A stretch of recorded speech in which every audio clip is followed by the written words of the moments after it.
वो किसी बिजनेस के थ्रू मेंटेन किए जाते हैं।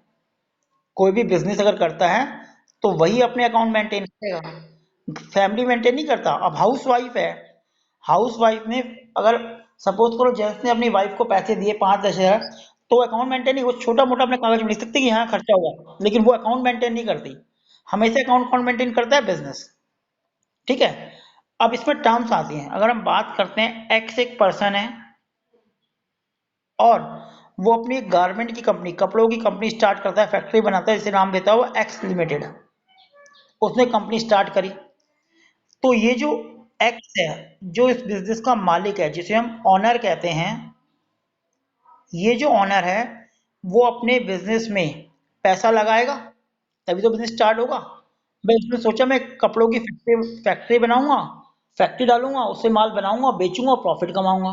तो ये तो उसकी प्लानिंग थी। अब प्लानिंग को इम्प्लीमेंट करने के लिए पैसा भी तो चाहिए। तो वो अपने बिजनेस में माना 10 करोड़ रुपए लगाता है इनिशियली, एक बैंक अकाउंट खोलता है कंपनी के नाम से और वहां पैसा लगाता है। तो बिजनेस का जो ऑनर है वो अपने बिजनेस में जो पैसा इन्वेस्ट करता है, ये 10 करोड़ जो इन्वेस्ट किया जाता है, इसको हम नाम देते हैं कैपिटल का, कैपिटल। ठीक है। तो capital is the amount which is invested by the owner in his business. ठीक है। अब माना उसने 10 करोड़ रुपए तो लगा दिए, सारा पैसा लगा दिया।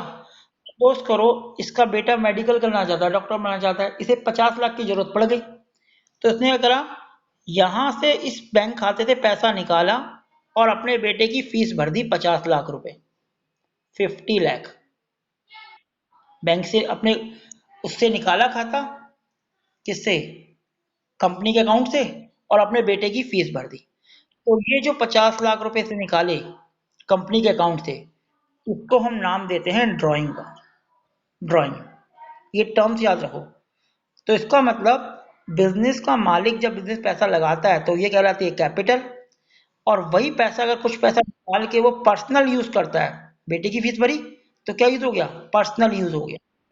तो पर्सनल या प्राइवेट यूज करता है, उसे हम नाम देते हैं ड्राइंग का। तो जब भी अकाउंट मेंटेन किया जाता है तो ये माना जाता है कि मालिक अलग है, मालिक अलग है और बिजनेस अलग है। मालिक ने एक तरह से बिजनेस को उधार दिया है। अकाउंट में ये माना जाता है कि जो ऑनर होता है, जो एक्स है, उसने अपनी कंपनी को जो पैसा लगाया एक तरह से कंपनी को उधार दिया है। और जो भी हम अकाउंट मेंटेन करते हैं वो कंपनी को देख के करते हैं। जैसे इसी एग्जांपल की हम बात करें, इसने 10 करोड़ रुपए दिए तो यहाँ +10 करोड़ हो गए, और 50 लाख इसने निकाले तो यहाँ पे -50 लाख हो गए। तो एक तरह कंपनी के पास बचे 9,50,000, 9 करोड़ 50 लाख, ये अमाउंट बचा। तो अकाउंट में जब भी हम कोई एंट्री करेंगे हम कंपनी को देख के करेंगे, मालिक को देख के नहीं करेंगे, ध्यान रखना। क्योंकि जब भी गिव एंड टेक होगा तो किसी के हाथ से पैसा जाएगा, किसी के हाथ पैसा आएगा ही आएगा। भाई जब इसने 10 करोड़ दिए तो मैं इसको अगर देखूं तो इसके -10 करोड़ हो गए, और जब 50 लाख इसको मिले तो इसके 50 50 लाख हो गए। तो हम केवल, ठीक है ना, तो हम जब भी कोई एंट्री करेंगे हमें देखेंगे कंपनी में क्या इफेक्ट पड़ रहा है। क्योंकि जब भी आप गिव एंड टेक करोगे तो किसी को तो पैसा मिलेगा अगर किसी के पास गया। तो ये भी एक कॉन्सेप्ट आगे पढ़ेंगे। तो पहली बात ये क्लियर हुई कि मालिक जो पैसा लगाता है उसे हम कैपिटल कहते हैं, जब वो बिजनेस का पैसा अपने पर्सनल यूज के लिए निकालता है तो उसे ड्राइंग कहते हैं। ये दो माइंड क्लियर हुए। ठीक है। ऐसे ही कई टर्म। ठीक है। आगे देखते हैं। अब जब इसने बिजनेस में पैसा लगाया 10 करोड़, तो 10 करोड़ से क्या करेगा वो?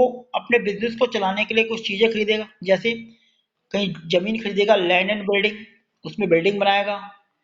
फिर प्लांट एंड मशीनरी, मशीनें वगैरह लगाएगा। फिर ऑफिस में फर्नीचर लगाएगा, गेस्ट वगैरह के लिए, ऑफिस बनाने के लिए कंप्यूटर लगाएगा।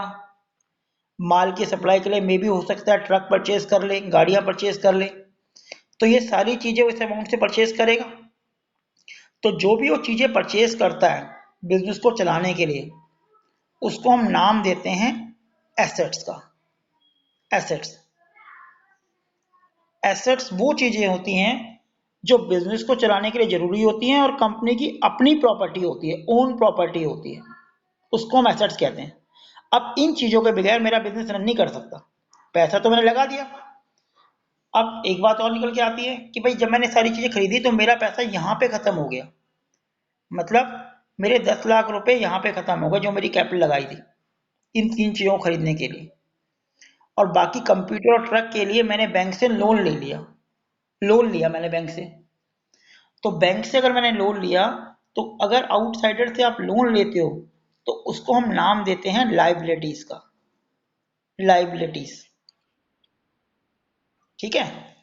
तो अभी तक क्या निकल के आया कि कैपिटल प्लस लाइबिलिटी मिला के एसेट्स बनती है। बिजनेस की जो भी एसेट्स होती है, या तो उसमें मालिक का अपना पैसा लगा होता है या उसने लोन पे लिया होता है। ठीक है।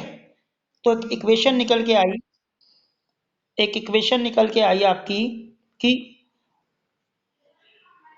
एसेट्स इक्वल टू होता है कैपिटल प्लस लाइबिलिटी। और इस इक्वेशन को हम अकाउंट के अंदर नाम देते हैं अकाउंटिंग इक्वेशन। अकाउंटिंग इक्वेशन, ये भी एक पूरा चैप्टर भी मैं कराऊंगा आपको आने वाली क्लासों में, अकाउंटिंग इक्वेशन। ठीक है।